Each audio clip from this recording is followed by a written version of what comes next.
Welcome back from the commercial break, and we realized that 50,000 women is the goal for Women in Technology Uganda, and so far they have profiled about 8,000 ladies that are actually under their network, and they're doing an amazing job, you know, for the girls, for the ladies, for the women, wherever they are doing a great job. And of course, as you listened to the first session, we discussed quite a number of programs that they are, you know, giving the young ladies to help them be financially independent, help them have that personal growth that is very impactful for them, and also help them get that mentorship. And to me, that's what we're going to start with, the mentorship and coaching kind of aspect.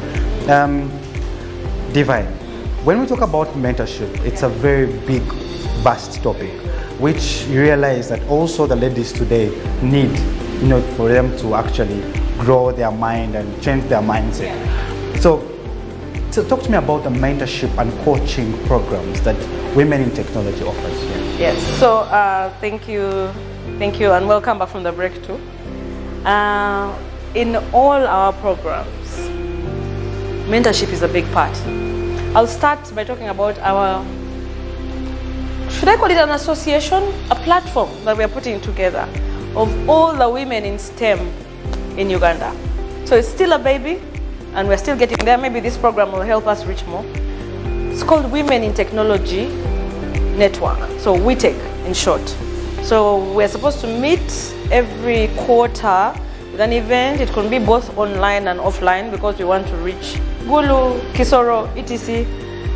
Bringing women who have an interest in tech together. So those who are successful, those who are entering, those who are on the fence, how can we get them together to inspire the young ones, mentor them, tell them, you know what, you can also be a pilot.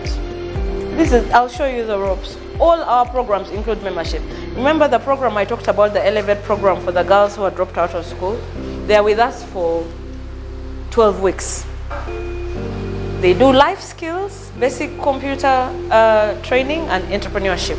And all those include mentorship sessions from people who have succeeded through the program and are successfully earning an income, but also from influential people, anyone who is interested. There are so many people who are like me, or like the founder of WITU, Miss Barbara Mutabazi, who are very interested in touching these young girls to inspire them that they can be better, that underserved or that marginalized background they're from, because I got pregnant at 16 and dropped out of school, or you know, I was staying with a stepmom who was mean to me. That doesn't have to be what your life is. So we have people who have been in those same situations and now are successful businesswomen in town. So we bring them during these programs to talk to these girls, to inspire them, to put them in touch in all our programs.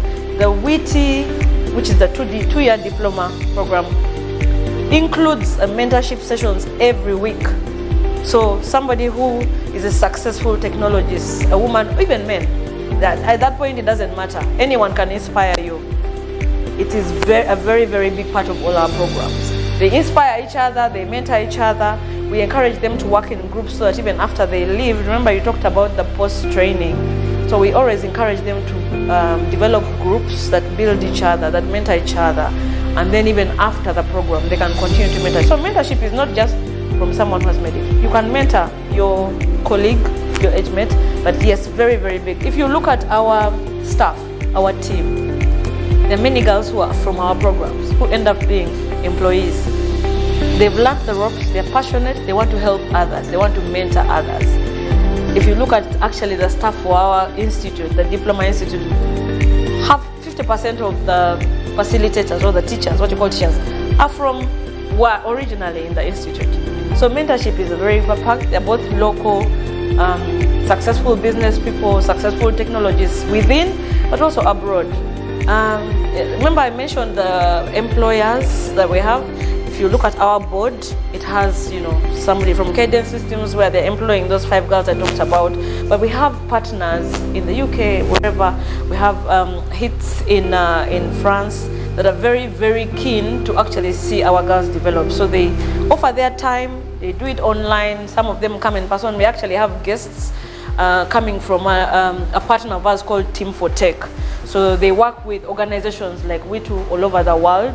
They provide volunteers who are tech-based. So we have guests that are coming next month, but also in October. They're helping us develop a platform, but also majorly, they're going to inspire and mentor these girls who are developing these solutions. Now, we could have girls, of course, watching us today, and I just want to know if there is a girl who is saying now, after watching this episode, I must join Women in Technology.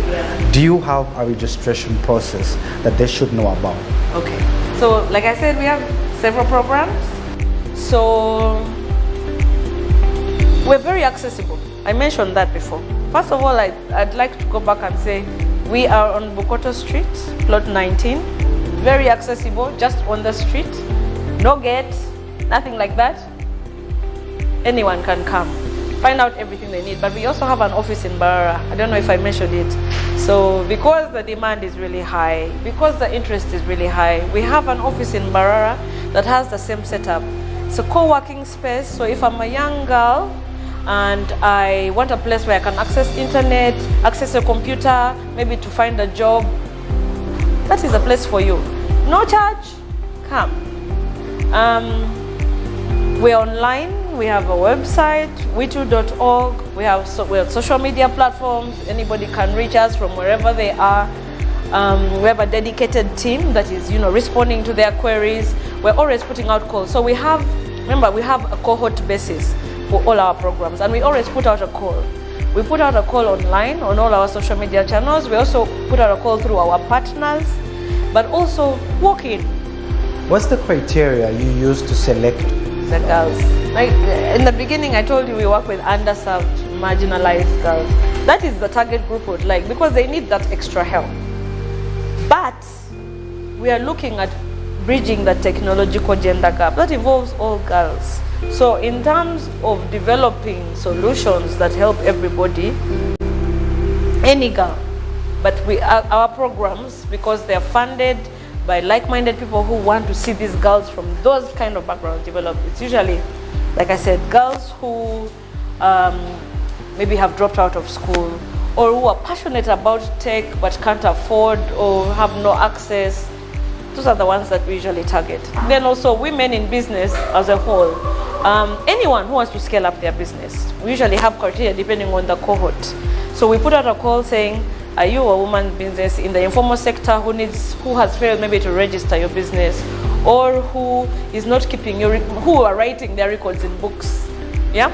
Or who, for example, right now we're working under that high innovator. We are part of the 13 hubs that are working with the thingy, and the criteria, of course, is dependent on that program. So different programs have different criteria. But yes, we are trying to look at that marginalized woman or girl who may not have access if we don't reach them. If pt2 doesn't come in, I will never learn tech. I will never touch a computer. Those are the ones we are trying to target. Wow, that's very interesting. And to me, I've been here thinking to myself, okay, we have girls now that also, are in the youth bracket. Yeah. And they are so much distracted with a lot. Yeah. Women can be distracted with a lot. I didn't want to point it out, okay, but they can be distracted. And yes, of course, women definitely have so much going on, so much. Yeah. But then there are also the kind of people who start businesses, yeah, and then 1 week later, 2 weeks later, the business is fading out. They lack those sustainable solutions. Yeah. Are there some sustainability solutions that you're offering to these ladies to help them be sustainable in their businesses? Yeah. Do you help them come up with business plans that, for 5 years, yeah, 10 years, something like that? Is that a program like that? Yes, Clinton. Our pt2 Accelerator program is specifically There's an accelerator program now. Yes. Wow. We can't exhaust all the programs now. Yes. Wow. Remember I said pt2 Tech Hub, pt2 Business Hub. I've talked a lot about the pt2 Tech Hub, where we talk the Code Clubs, the Code Academy, and the pt2 Institute. Then the pt2 Business Hub is where we have the Elevate program for the ones who drop out in high school, and the pt2 Accelerator now program. Oh my God. So that is for women who are already in business and who need a little help. So I'm glad you brought that point out, and we've also found this challenge. In our interaction with women in business, there's a lot of failing businesses. So women, they say Uganda is one of the most entrepreneurial countries in the world. You know that? Entrepreneur. But also in the same vein, they say, and it's mostly women. I'd like to say we're the most entrepreneurial country in the world, and mostly women. So please defend that statement, because I really want to know. Just look around on the street. Who is selling mangoes? Who is selling boboya? When you go to the market, who is selling? When you go to all those shops in the Dakalo, you come in Tinda, etc. Who is selling? I don't have to defend it. Statistics show it's mostly women. But that has formed from, I could explain it, history, how we were set up, culture and so on, where the man goes out and wins bread, the women were at home, so they decided to start small businesses at home. It has developed like that. So somehow we learn how to do business from our mothers, but even when we are in the corporate world, you find that it's mostly women doing those side businesses. I'm selling earrings online. Makes sense, right? Okay, so you find that statistics show that we are one of the most entrepreneurial countries in the world, and it's mostly women. But they're mostly in the informal sector. I've mentioned the women who are selling mangoes, the women, so they don't register. But their businesses don't last. So they say they don't last, they fail before they reach their 18th month birthday. So that is very common. So yes, I agree, there's a problem of failing businesses, and we do realize that. So our way to accelerate our focuses on looking at these challenges. So what don't they do? I like that you brought up business plans. Many of them are informal, so they just start. Like, I probably start a business because Mama Gund is doing it. So have I really studied the area to know that there will be uptake of this product? So yes, we do work with them to develop this business. First of all, analyze the problem that they're solving. Or, because if you're solving a problem, then people will buy. You have to, do you agree that if I'm providing something that people need, then they are most likely to pay? So most women or most people start businesses just because they can, or because their friend has succeeded, or because, you know what, books, then you also buy books. Yeah. So we're trying to work with them to think and say, why this business? How many people are going to buy it? What is the actual cost and the possibility of revenue? What is the scalability? Like, have you seen these business women, like when you were young, they used to send you to that shop for milk. When you were 5, you go back 10 years later and the woman is still in that shop. Yeah, sure. Thank you. Now why? Because they don't think, they get so comfortable. I have an example in my mind already. Exactly. Like, I was so shocked. There was a woman who my mom, even when like credit, they knew you that well. And I said, again, of no matter, write in the book. I went back after I'd finished uni, and this woman was still in the same shop. And it was even looking worse than when I was young. So it's because they do it like, sort of, they don't think about it in a business sense. It's like, as long as I have enough money to buy food, you don't think about it in terms of scale, build my business. And men usually have that. That's the thing. The advantage is that men, because they are rich, they will take a loan and say, I'll buy a bigger shop. Now women, because we are risk averse, we don't want to get a loan, say, the loan nudge, so voila. You find like, so they will stay the same. So we want to encourage them that, you know what, these loans are there for you to take. Like, it's not that difficult as long as you have a business plan, you can project your revenues 2 years time. So yes, we do. We work with them to go back and think the problem you're solving. How can you diversify? Is it really worth it to have a shop? Can't you sell online? Things like that. Access to finance linkage. We have partners, financial institutions, where we tell them, go. They have women-friendly products. Remember, one of the biggest issues also of these informal businessmen, they don't want to pay tax. They fear tax, they don't even know what it is. You tell them that, you know what, they're not going to charge you tax until you earn 150 million. But they don't know. They say, if I register with Thingy, they will charge me tax. Save money. So we are letting them know that these things are there to help you. That when you're registered, then you can get, help from the government, access to credit and so on. Because no bank wants to give someone who is not registered a loan. How do you encourage them to use maybe the platforms on their mobile phone? Because this gives them a digital footprint which they can use. We have cultural norms and values that already marginalize women. You and me might be brother and sister. and you grow up with your dad, and your dad maybe dies, yeah? He leaves the land to you, and I'm there with my car business. I could use that land to get security, but I don't have it. So I'm already marginalized at that point. So how then do we come in to help me who has no access to land to get the thing? So there's other ways to build your credit by using your phone for mobile money. Many women, especially in the rural areas, fear banks. They fear banks, they feel like they're shunned, things like that. So we are here to encourage them that no, there are actually loan facilities that are targeted to you, the informal businesswoman. Register, have a business plan.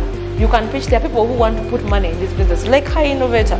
They're putting money in these businesses. I've been so excited these last few weeks to see these women. Someone started a maize mill and started with their products. Now they've got $20,000, 70 million. But there are many other programs that are actually giving. But because these women are hiding and comfortable in that cash shop where you left her, they never see these opportunities. So when COVID comes, they close. They close and they're not sustainable. Yes. So that is a very big part of our work. Yeah. I would like to know about the approach. How you approach and how you deliver. Your delivery mechanisms. It's good to know about them. But then I'm going to drive you back to the point of mentorship. Yes. Because you see, just like us men, sometimes we lack the confidence. Sometimes if we're not guided and mentored so well, and I assume it's the same case with ladies. Sometimes they also lack that confidence. Do you have some teaching sessions for these ladies that help them build some confidence, some exhibition events? Tell us about those activities, because those activities could be now activities that could be very impactful. Yes, so I've talked about the We2 Accelerator, which is existing in business women, but also our girls, the ones who in the Elevate program, that we encourage to start a business because they can't always look for employment. Now we work with them in even product development. Like someone says, I'm making crafts or whatever. So we find an organization that is good at that, help make their products better. We have days where we have exhibitions and we invite people. Random days where we have business women's exhibition. We do business women exhibition. Then we call buyers. We work with partners who are existing. There's so many market days, Tuvayo Market Day, Motive, and so on. We encourage them to go and get their products out, but also using, leveraging online platforms. Digital marketing, yes, on their phones and so on. So yes, mentorship is very, very key. You asked something, confidence. Life skills is a very big part of all our programs. We find that sometimes, I've talked about the woman, Mama Nani staying in that shop for 10 years. Sometimes it's confidence. She has no confidence to get a bigger shop, to get a loan, to walk into a bank. Life skills is a very big part. Pitch practice, like you said, because many of them don't realize that all I have to do is convince someone. They could be one divine who has money to give, to invest in a business. But the way you present your business to me will decide whether, because I could have extra money where I want to invest. So we do train them, we do work with them to pitch, to present their idea in a business where not just a hobby. How much money do you want to make? How much money have you put in? Where is your financial, where are your books of accounting? To put all that in order to be able to confidently walk into a bank and say, I need a loan. That is a very big part of our accelerator program. Very many women today, when they are pursuing their careers, they actually, I don't want to use the word fear, but they don't have that confidence to go in for that technology kind of aspect. They'll be like, I don't have that time to study website designs. I don't have that kind of, interest actually. How do you build that interest in these ladies to say, what, I am going to pursue my career in technology? Are there some activities that you do to make this person interested in that very driver? Yeah. I mentioned a few. Remember I talked about code clubs in school? Yes. So make it fun. Also, we try to move away. I don't know how you learned your IT, but it was so boring for me. It was boring because switch on the computer, Word. So now, remember the games I talked about, people have developed, interesting. If you look at the software we use for junior Scratch program, it's like developing cartoons. Like you make it interesting, so the girl will be interested. When I think about tech, I was thinking, computers. So we try to make the curriculum interesting for these girls, but we also blend our curriculum-based content with other. So remember, you're talking about confidence building and so on. So someone is not just going to class and studying engineering, blah, blah. So how else can you make the whole program interesting? So you teach them networking, you teach them how to start businesses, because our software course is blended with entrepreneurship. Someone needs to know that I'm not just looking for a job, I can start an entrepreneurship career. We bring in this chatbot development I talked about. So quickly, I can develop chatbots and I can easily get money from another business who needs it, etc. So make it a little more interesting and not just geeky like you would imagine. You asked about what? I was just asking about how you develop we develop interest. I talked about the Women in Tech Network. Yeah. So we have events where it's a soiree, so it's an event where people come together to inspire each other from all walks of life. Remember I said STEM. So you come together for one evening, tell each other stories, young people showcase some of the girls, whatever they have innovated. For example, the chatbots, they get a chance to show. So just keep also our audience informed. What is going on? What is happening? Think about tech as a solution to everyday problems. That's how you make tech interesting. So before you would think that tech is a IT or computer science. So you think if you don't have a problem with your computer, you don't need a techie. But you have to think about them more than that. How can tech help me as a nurse? You've heard of Rocket Health? Who knew that the lab attendant could come home, take your blood, and they send your results? So this is how tech has become more interesting. So open their eyes to that. These girls saying, you're not going to work in an IT lab. You're not going to be an IT officer. This can help you do so many things. I've seen people develop apps that are just,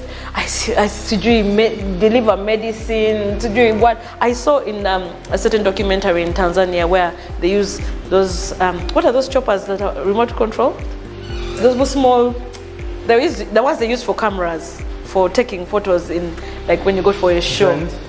Drones.